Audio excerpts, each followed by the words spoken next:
Hey, I'm Naoto. I am head sharpener here at Knifewear. Today I'm going to show you asymmetrical way of sharpening or asymmetrical sharpening. Usually when someone brings a knife in, we sharpen symmetrical. It's 50-50 edge. Where sometimes very specific customer comes in, asks us to sharpen knife at 60-40, 70-30, or even 100-0. There are several ways and there are several reasons why those customer wants that way. So, well, today I'm gonna cover that and show you how to sharpen a knife asymmetrical. There. So what is 50-50, 60-40, 70-30, or 90-10 means? So those numbers means basically the percentage of how each sides are sharpened. 50-50, same amount on both sides. 60-40, 60%, 40%, so on and so forth. So here's how the 50-50 edge looks like. This is the knife that's been sharpened from both sides, double bevel knives, and this is how 50-50 looks like. So you have the center line here, and it's a cross section. So you sharpen from one side and the other side. This length is equal. So that is the 50-50 edge. Let's use 70-30 looks like is that you have the same bevel and you have this center line here. This is the part that you sharpen. So that's 70-30. 100-0 means you also have the same bevel and a center line here. Basically, you only have 10 and 0, like this. So as you can see how offset the edge is, and this is basically the idea of ratio. Today I'm gonna use a Naniwa Professional 400 stone. Then I'm gonna use a Naniwa Hibiki 1000. Again, it's really nice hard 1000 stone. I'm gonna finish with the Knifewear 400 stone just to polish up the edge here. You can use any of the stone holders. I'm gonna use this spring-loaded stone holder and usual stuff, honing rods and leather strap. When a customer comes in and asks us to sharpen a knife, we just sharpen a 50-50 bevel. We don't do a lot of 70-30 asymmetrical sharpening because, one, you can't really cut straight. Often when you try to cut the carrots, it pulls towards the other side. So you have to actually adjust yourself to cut straight with those asymmetrical bevels. That's why we don't do it, but sometimes we get to ask for it because those chefs, those people who are sometimes trained with that type of bevels. There is certain benefit for that kind of edge though. Sometimes one big bevel or big asymmetrical bevel can actually lead to a great food separation. Or if you are trying to say taking the silver skin off or sinew off from the beef or pork, these actually works better. So when you're trying to peel off something, these bevel can work a little bit better than the 50-50 bevel. Because this asymmetrical edge will steer knife into the one direction or another. Say if you're right-handed, you want to make sure your right-hand bevel is always bigger than your left-hand bevel. So it's the same for the left-handed people.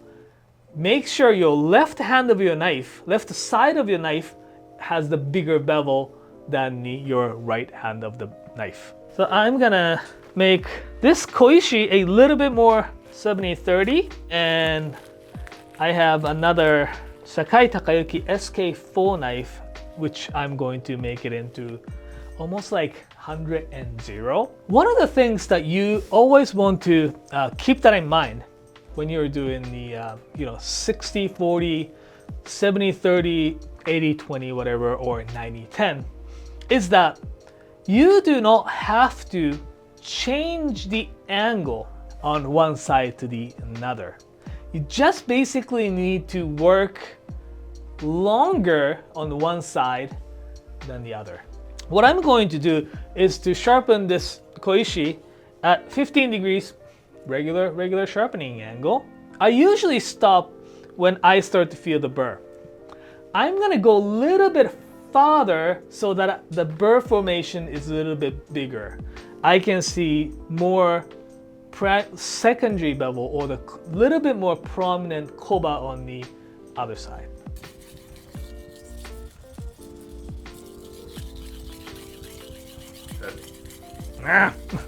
That is actually quite close.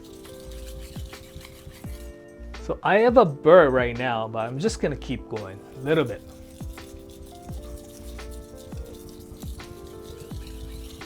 So if you want to learn basic sharpening technique, check out this video right here or here. I will show you how the finished bevel look like once I'm done with the 70-30 edge.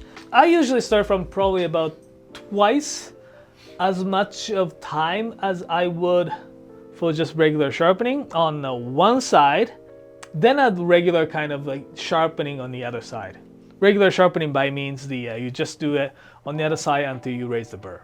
You know, theoretically speaking, you can set the timer on, measure how long it's gonna take to get the burr, and you can double that and sharpen until the timer goes off. You know, that will definitely going to make some sort of asymmetrical edge for sure. So I'm gonna go a little bit farther.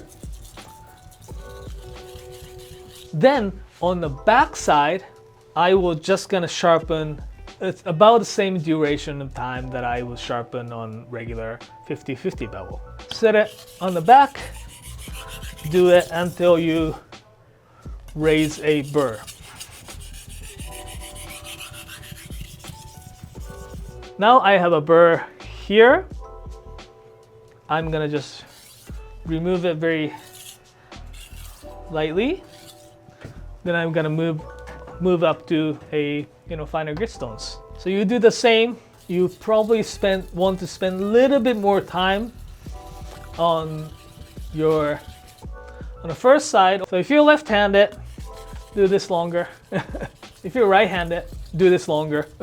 If you sharpen on the same side always, it will usually develop a little bit of bias as well. So if you start always on this right-hand side first, ever slightly, are making a right-handed bevel. It's probably like 60-40 type of edge.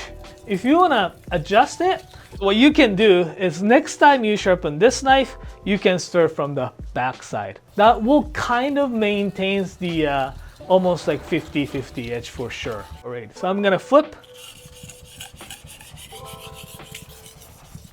Alright, and I'm gonna finish with the 4000 grit. Again, it's exactly the same angle. If you're right-handed, if you make it the right-handed bias, start from right-hand side. If you're left-handed, if you want to make it left-handed bias, always start from the left-hand side. There is one probably showing right now. So as you can see, the right-hand side bevel is bigger than the left-hand side bevel. Particularly something like this, behind the edge is very thin. Sharpening is like 70-30. You probably wouldn't notice that much of the difference. This knife that I'm going to sharpen, you will notice big difference. So a knife like these ones that leaves that a little bit of thickness behind the edge, when you sharpen them on the more biased sharpening way, you will feel a lot more difference between 50-50 bevel to asymmetrical bevel. So this is very well used Sakai Takayuki SK4. This one already being sharpened very right-handed biased, like 80-20. I'm going to exaggerate it to probably 90-10 to 100-0. So because I want to reset the bevel, again, I'm going to start from the this 400 stone. Always nice to protect the handle. I always recommend to wrap your handle if you are doing a lot more serious sharpenings, like, resetting the bevels or thinning, where you will need to spend a little bit more time than simple just putting the edge back on. So I'm just gonna set the bevel down here to meet this existing bevel. Same angle. Make sure that the angle that I'm sharpening is correct. I basically sharpening until the bevel on the other side is all completely gone, or the blade road is almost invisible.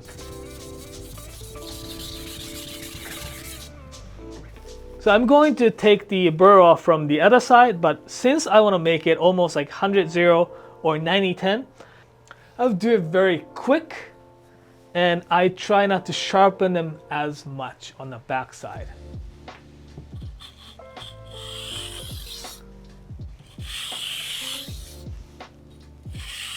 Just the motion to just deburr, taking the burr off from the other side. Just gonna move up to a 1000 and do exactly the same thing. Just mostly work on one side until you raise the burr. Since you've already created the kind of big bevel on the one side with a 400 grit stone, you only want to do it until you raise the burr from this side.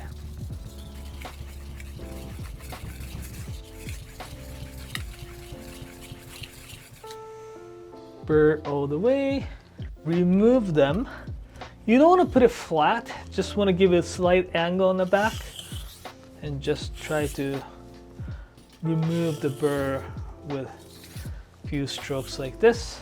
I'm gonna finish this with the 4000 grit. I finished one side. I'm going to again take the burr off very gently from the back. Really the main purpose is to remove the burr, but also the you don't want to put it super flat because you're sharpening one side with 15 degrees. If you actually make it, if you put flat on the bevel, it will make the edge too fragile. So I'm just gonna give it a little bit of an angle, do a few strokes, and that will do. So I'm just gonna finish it off with the strap. So now I have big bevel and almost no bevel on the other side.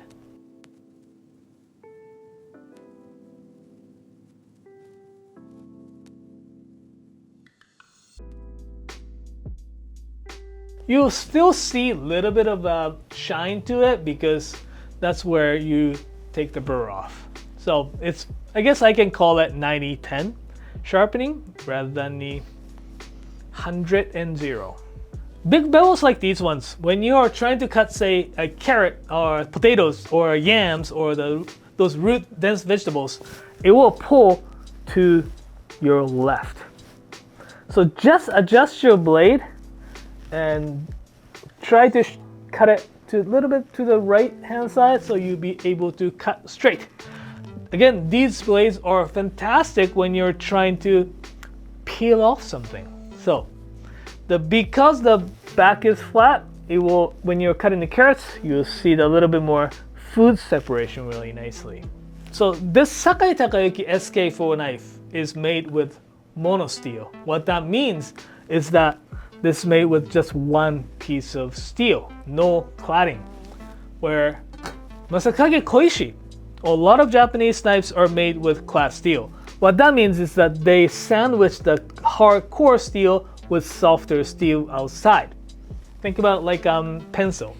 You could sharpen a mono steel knife whatever you want. You could do 100, 0, 90, 10, whatever. But if you keep sharpening a clad 3-layer knives like that way, what can happen is that one side of the knife, the soft steel, can come to the edge. It's like sharpening the pencil, cutting into the diagonal. So the wood is touching on the paper, it doesn't do anything. You could sharpen a little bit like 70-30 with the clad steel like these ones, but make sure you always want to expose the core steel. Otherwise, knife does not work as it should. So if you like to sharpen your own knives in a way that's like asymmetrical way. Let us know in the comments what you like about it. And if you want to know more about sharpening techniques, leave it in a comment as well. So we may be able to cover that on the next video. Thanks for watching. Ciao. Oh, just wear all green except from here, so the hands is actually doing the sharpening. The Adams family. Yeah.